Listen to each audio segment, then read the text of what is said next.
Hello, this is Ankit Reddy.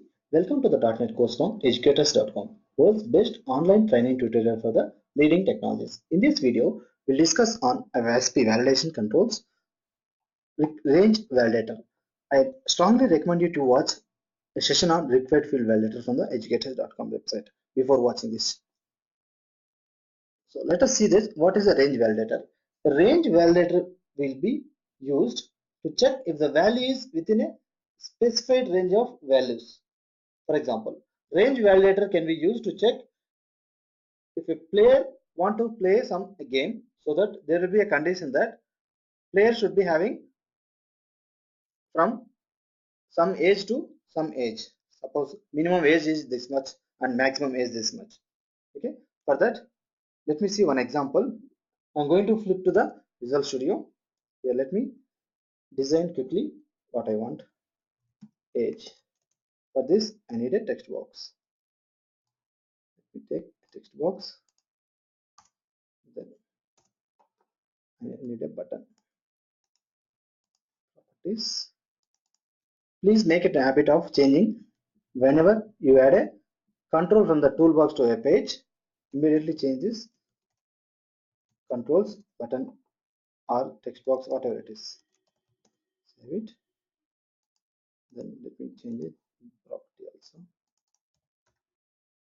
Txt age. Now let me add this range validator control. For that, let me go to this validation section.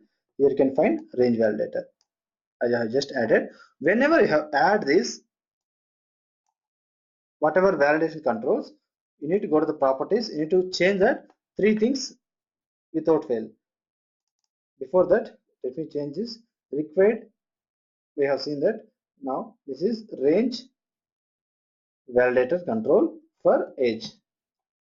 Then second thing is we need to keep error message. What error message we wanted to display? Age must be between 1 and 100. After that, you need to change the forecolor. Forecolor is always red for error messages. Next thing is control to validate txt age. Then apart from this, we have to change something else, that is called minimum value and maximum value. Control to validate, we have mentioned that this text box. Then minimum value is what? This is maximum value 100. Then minimum value is 1. Then the last property is we need to set type. Type is by default string. We need to change integer because 1 and 100 are numbers, so we made it as integer. And make sure that in order to make work this validation controls, you need to add this line of code if you get error message saying that unobtrusive validation mode. We have seen this in a first session on this validation mode. Please watch that required field validator session demo, then you will understand this, what is the importance of these lines of code. Now that's it.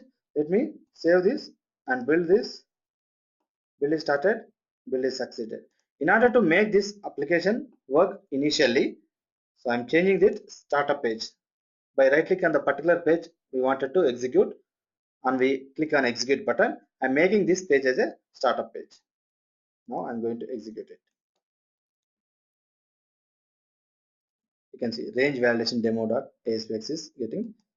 See what is happening. It is not throwing any kind of error message.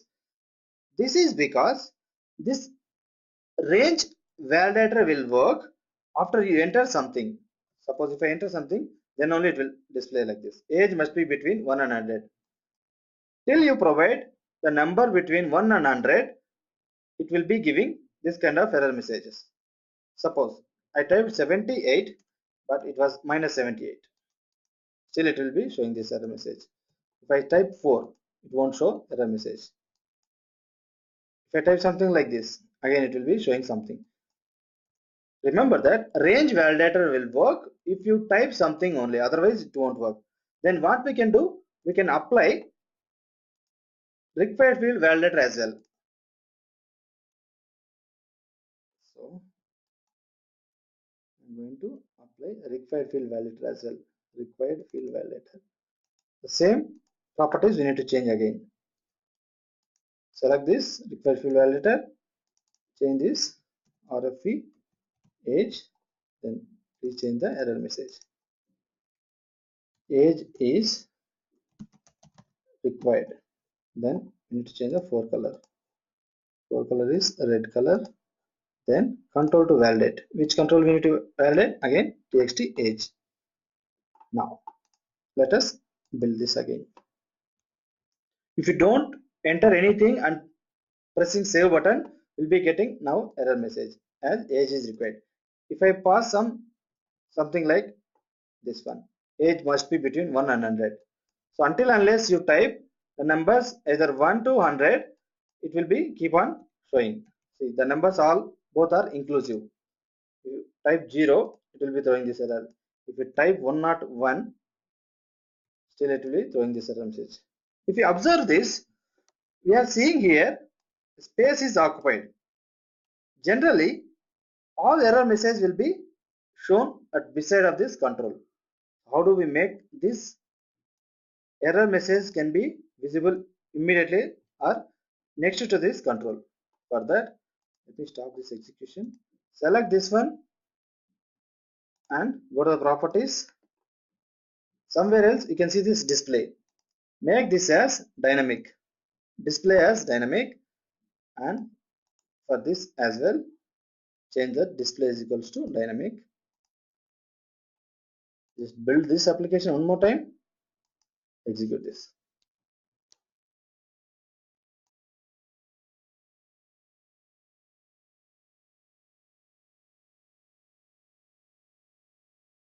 Now application got executed. If I click on it, age is required. If I click something else, say here, there is no space is occupied here like this. How we are achieving this one is display is equal to dynamic. When we kept as display is equal to dynamic, it is possible. Go to properties, you can see like this. Display is equal to dynamic. By this way, we can supply like this. What is about this range is for everything and compared to required field validator, three things are common. One is error message, another one is forecolor, and then control to validate. Apart from that, what extra caution we have taken is we have taken error message as well as forecolor and as well as control to validate. Apart from these three, we have taken care of maximum value, minimum value, and type of the data that user going to enter. Then we made display equal to dynamic to not occupy the space for this first validator control, so that we can see error message of both the things beside to this control. Hope you understand this range validation. Next video session will be seeing this about compare validator. Thank you for watching this range validator.